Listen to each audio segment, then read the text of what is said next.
Imagine walking through a dark olive grove on a winter evening, a route you've walked dozens of times before. Ahead of you, above 5 large olive trees, hangs a brilliant white light, not moving, not making a sound, just watching. The light is close, very close, only 4 or 5 metres away. You stare at it for several moments, then you run to find somebody else to see it. But when you return, something has changed. The white light is now orange, and it's moving, silently, across the night sky. That moment would shape the rest of one man's life, leading to missing time, strange encounters, mysterious strangers, and a mystery that has lasted for nearly 50 years. This is the Portuguese UFO story.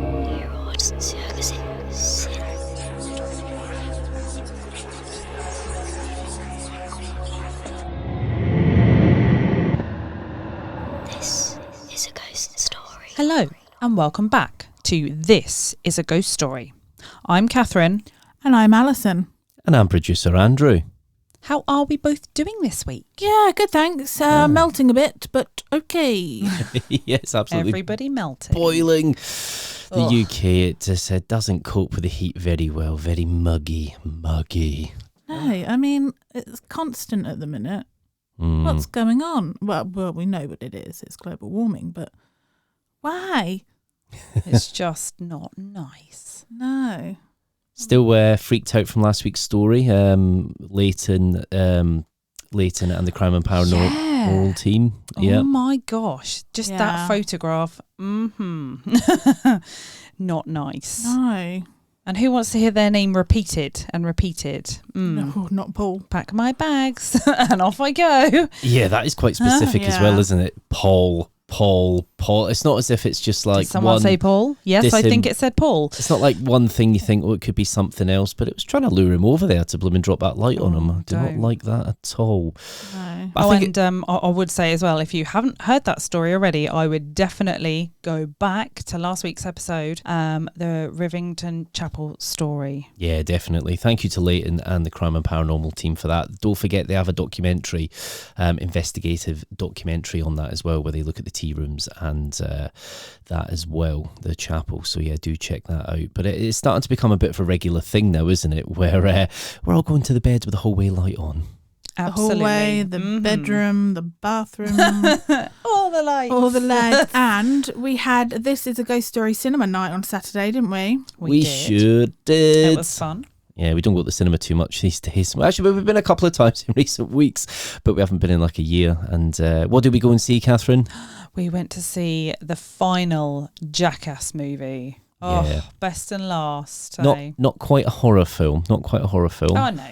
Don't get me wrong, it's not going to win any Oscars or be thought-provoking, but you just know what you're getting with Johnny Knoxville and co, don't brilliant. you, Alison? You can just switch off and watch and laugh. I think I laughed literally the whole way through. And actually it did get a little bit emotional at times. Yeah, I wasn't expecting that. I know. I was like, end of an era. Oh, takes me right back. The end of our... Well, it started when we childhood. were kids, so I've been watching it ever since. Great parenting. and did we reenact some of those stunts? Oh, maybe. Yeah. No. No. Yes. Okay, then. We'll leave that there. I'll be honest with you, I'm so surprised that Johnny Knoxville and co, they're all still alive, to be honest, bless. Well, the majority. Majority. From the stunts, from the stunts directly. Alone, because he's had a few scrapes, hasn't he? But so. But guys, hang on. I think we now need to cut to why we're all here. Yes, I think we do. Why everyone else is here. Yes, I think we do. Let's turn our attention to this week's story, which is slightly different to what you're used to. Because we are stepping away from ghosts. But definitely not away from the unexplained. This story comes from António Alves in Portugal. António reached out after hearing the podcast and shared a lifetime of experiences, which began with a sighting in 1978. What really interested us wasn't just the theories. It wasn't just the book that he penned. It wasn't just the UFO research, it was the personal experiences. Because regardless of what you believe, Antonio's story is fascinating. So brace yourselves. This is a ghost story. Part 1. The First Light. The year was 1978. Antonio was 13 years old and living in a small Portuguese village of Vimeiro. One winter evening at around 6 o'clock, he left home to meet a friend named Alexandre. On his way there, he took a shortcut through the olive trees, a route he knew well. But on this particular evening, something unusual was waiting for him. Hovering above 5 large olive trees was a brilliant white light. Antonio estimates it was only 4 or 5 metres away. Close enough to clearly see, far too close to ignore. The light wasn't moving. It made no sound, and as far as Antonio remembers, it didn't illuminate the surrounding area.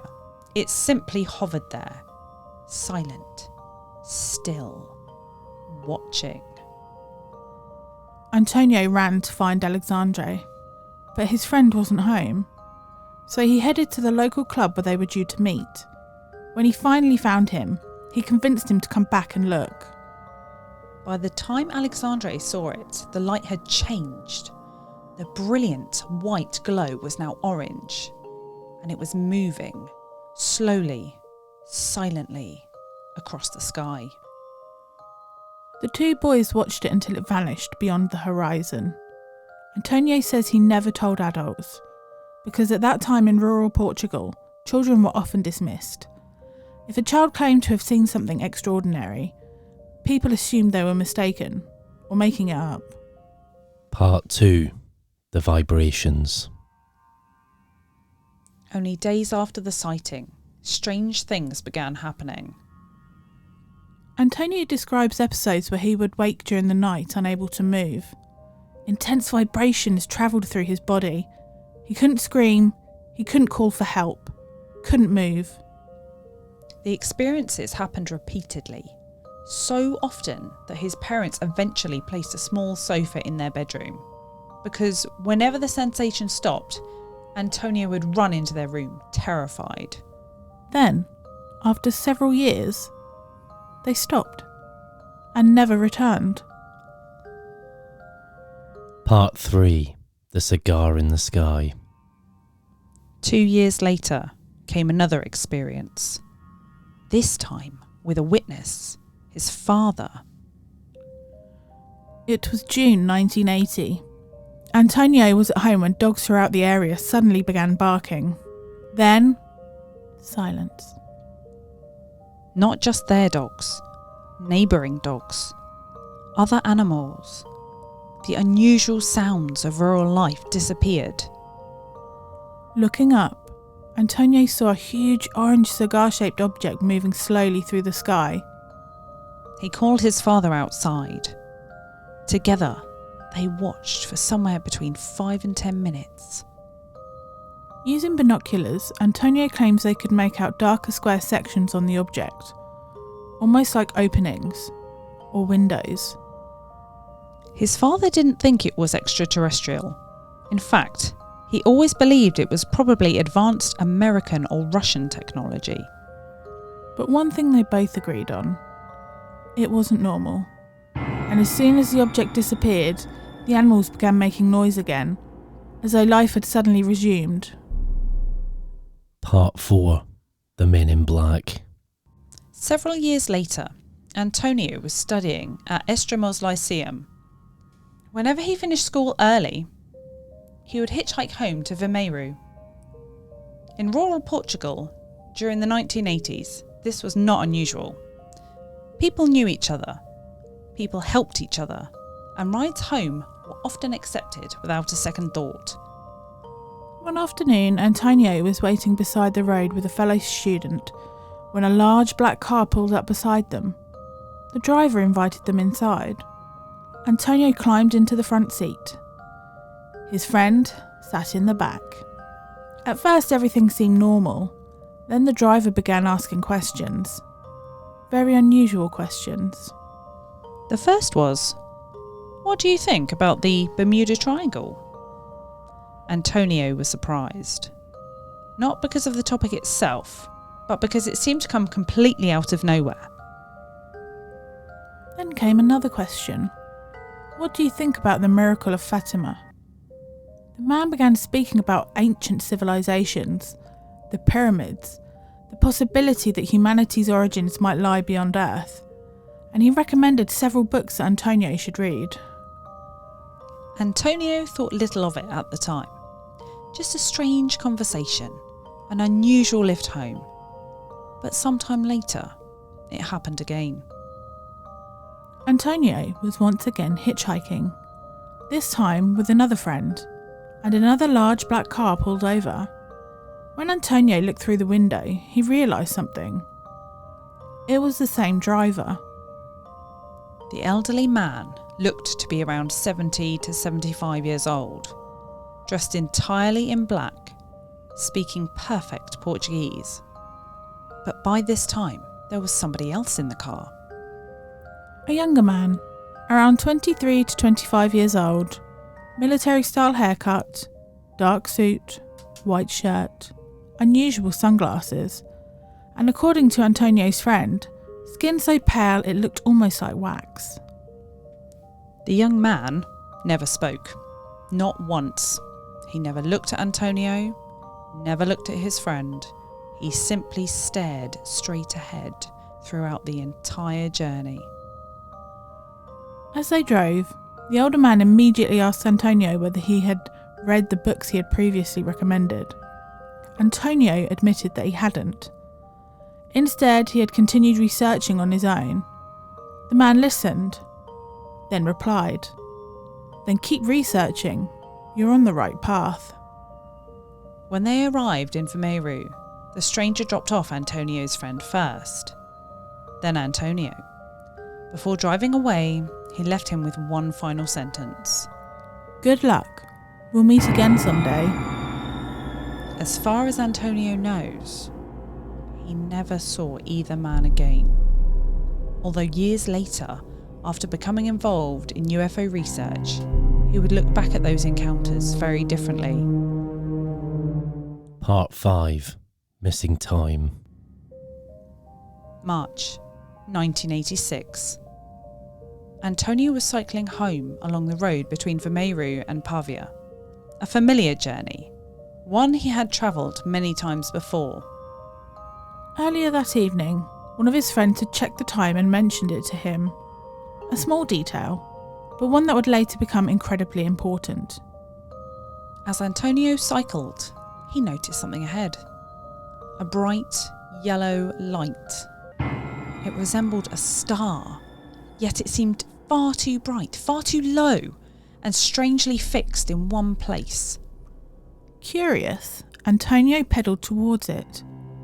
The closer he got, the more unusual it became, because the light suddenly vanished. Then it reappeared, farther ahead, still waiting, still bright, still impossible to reach. Antonio circled faster. Again, the light vanished. Again, it appeared farther away. Again and again and again, almost as if it was leading him onward. According to Antonio, this happened repeatedly. Each time the light remained just out of reach until finally the light completely disappeared. Antonio looked down at his watch. The time was 7:45 p.m. Immediately, something felt wrong. Very wrong. According to Antonio, only a few minutes seemed to have passed. Nearly 40 minutes had disappeared. There was no fear, no sense of panic, no strange physical effects, no missing memory that suddenly returned, just confusion. To test himself, Antonio turned around and retraced the route. The same journey took around 5 minutes, which made even less sense. To this day, he says he has no explanation for where those missing 40 minutes went.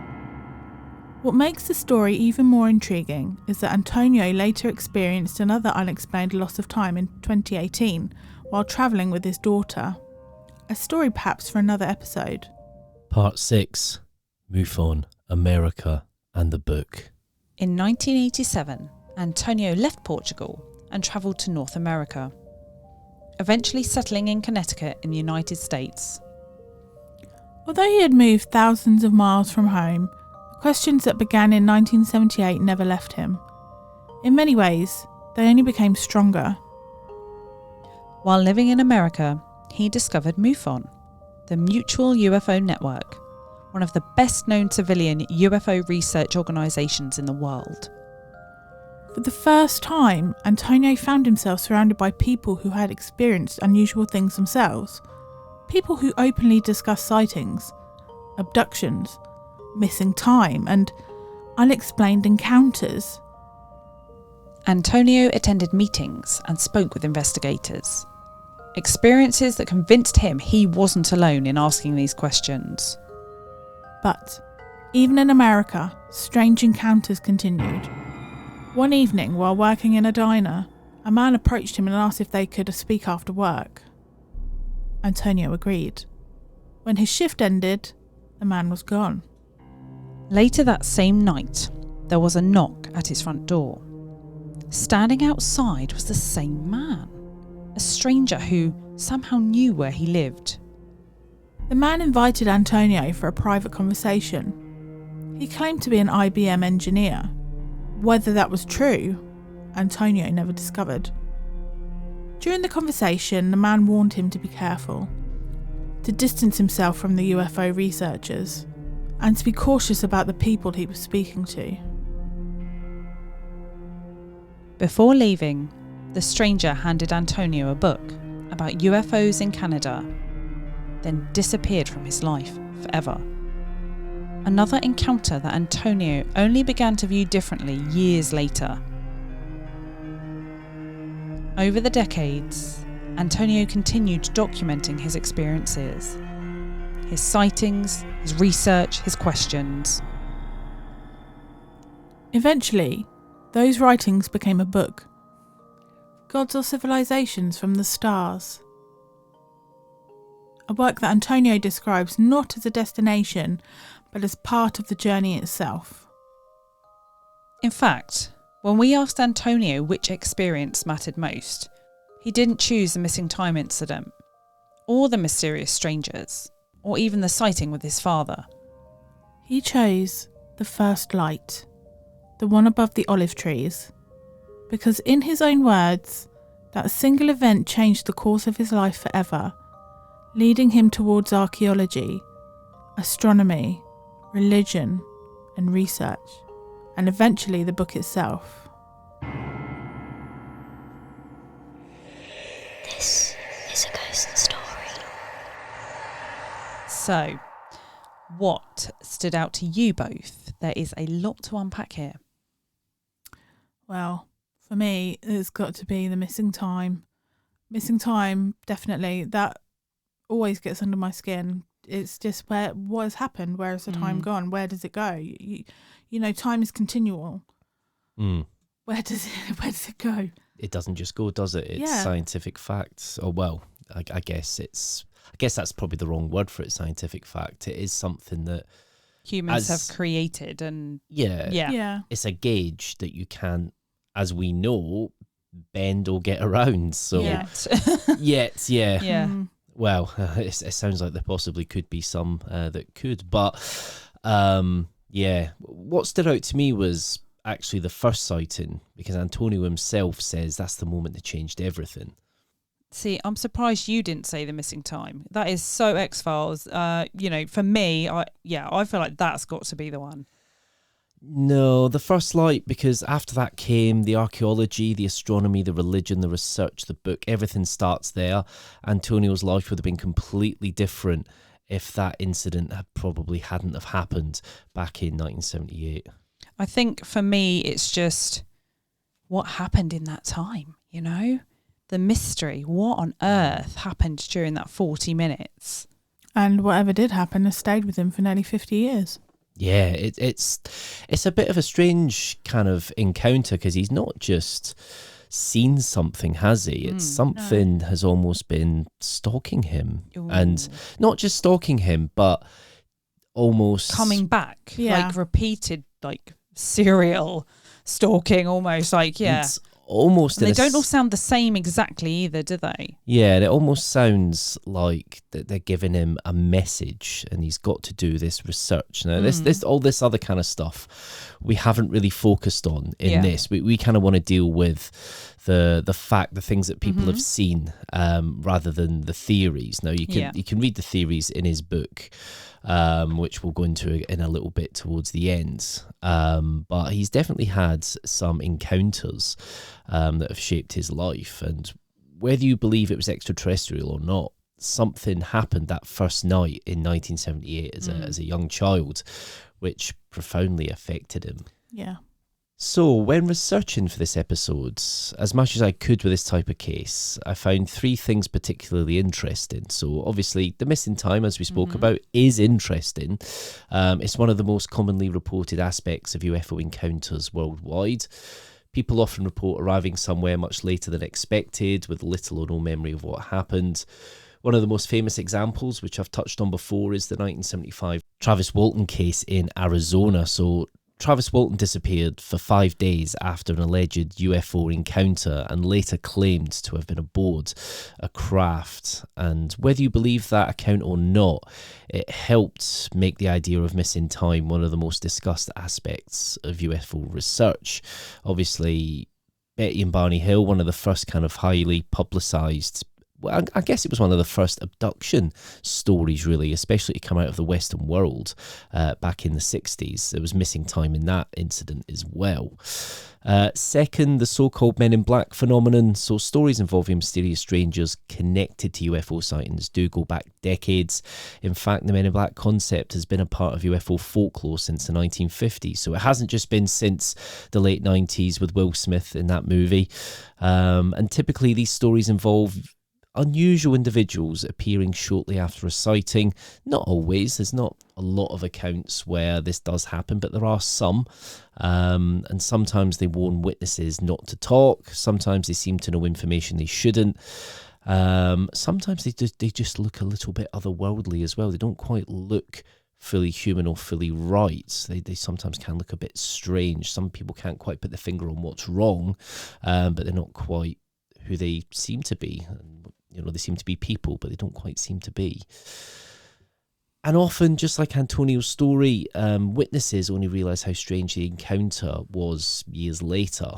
I would say as well, it's the silent passenger, you know, the waxy looking, odd looking passenger is what gets to me as well. What an odd chap. Yeah, I mean, the description of him just staring ahead the entire journey is really unsettling. But what's his purpose? I mean, the driver's doing all the driver's doing all the talking. And silent observer. Yeah. Oh, waxy man. Yeah. Yeah, it is quite peculiar. The whole kind of the two hitchhiking trips are just very peculiar in general. It's like they almost knew, or they were waiting for their chance for them to hitchhike so he could have a chat with them, try and get him to do some research. So who knows how long they'd been like watching him for as well. You know, maybe they'd been sort of, just watching for quite some time. Yeah, no, definitely.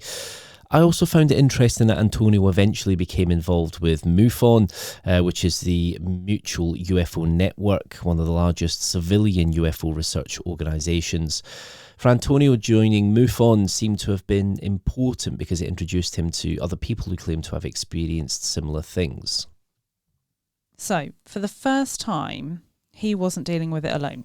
Yeah, exactly. Yeah. Whether you believe the claims or not, finding a community of people asking the same questions clearly had a big impact on him. And finally, Portugal itself. Portugal isn't usually the first country people think of when discussing UFOs, but it actually has a long history of sightings. So reports, around rural areas, military installations and ancient monuments. What's interesting about Antonio's story is that it combines three themes that repeatedly appear throughout UFO literature: sightings, missing time, and ancient monuments, which is particularly relevant given Antonio's lifelong fascination with dolmens and ancient sacred sites. But one thing Antonio told us afterwards really stuck with me. When we asked him which experience mattered the most, he didn't choose the missing time, he didn't choose the sighting with his father, he didn't choose the mysterious strangers. He chose the first light, not the most dramatic event, not the most mysterious, the very first one, because in his own words, it changed his life forever. Everything that followed, the archaeology, the astronomy, the religion, the research, the book, all traces back to one winter evening in 1978. And whether that light was extraordinary or entirely mundane, its impact on Antonio's life was undeniably real. For Antonio, these experiences are chapters in a story that is still unfolding. And ultimately, that story became his book, Gods or Civilizations from the Stars. So there we have it. What do you guys at home think of Antonio's experiences? Please let us know. What do you think, ladies? To be honest, as a child, the thought of aliens and UFOs... do you know, I remember laying in my bed at times thinking, please don't come for me. Please don't come for me, you know? I did that as well. It's terrifying. Being snatched up from your home and taken God knows where. And who knows what's going to happen. I mean... Probing. Exactly. Yeah, no thanks. You can keep your probes, put them back in your pocket. No, but the thing is, a lot of people that happens to have no recollection of what has happened, so you don't know. Yeah. So you'd be okay.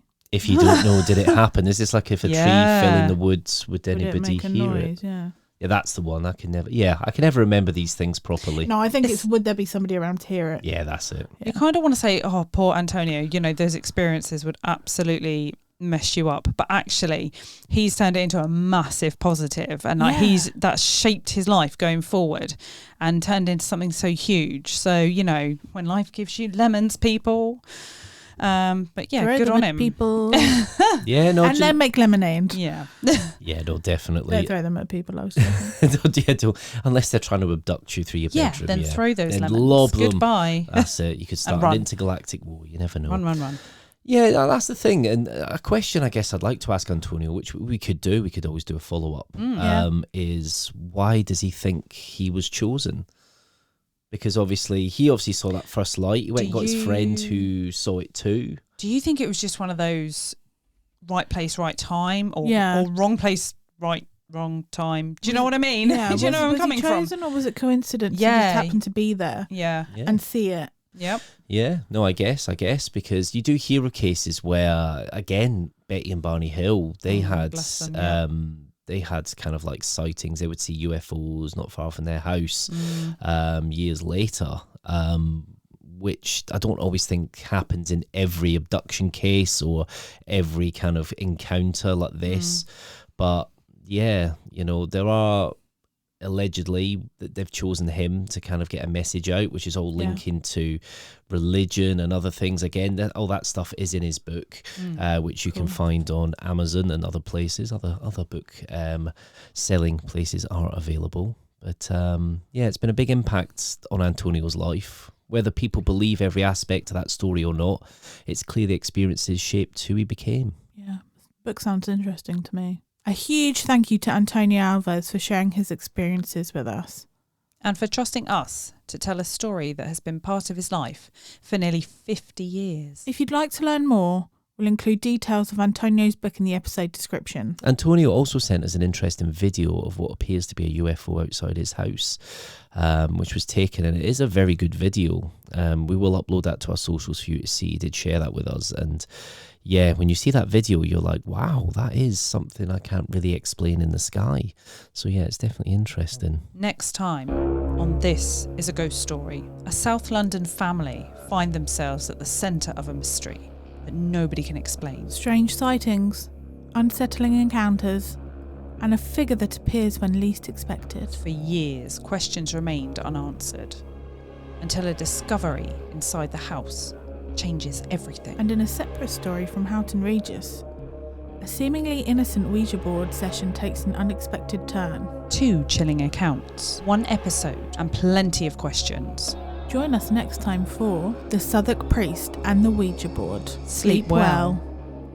Thank you for listening to another episode of This is a Ghost Story. Don't forget to follow us on social media. We are absolutely everywhere now. We are now on YouTube. So just search This Is a Ghost Story, all one word, to find us on there. So we are on Twitter or X at A Ghost Story Pod. We're on Facebook, This is a Ghost Story. And Instagram, This Is a Ghost Story, all one word. Or you can find us on TikTok at this.is.a.ghost.story. Please leave us a review wherever you listen to your podcasts. And remember, if you have a paranormal experience that you would like us to read on the show, please email us at thisisaghoststory@icloud.com. we'll see you next time. This is a ghost story.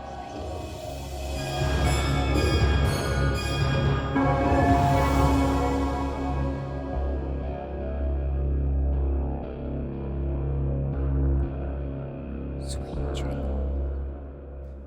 Well, there are several possible and explanation.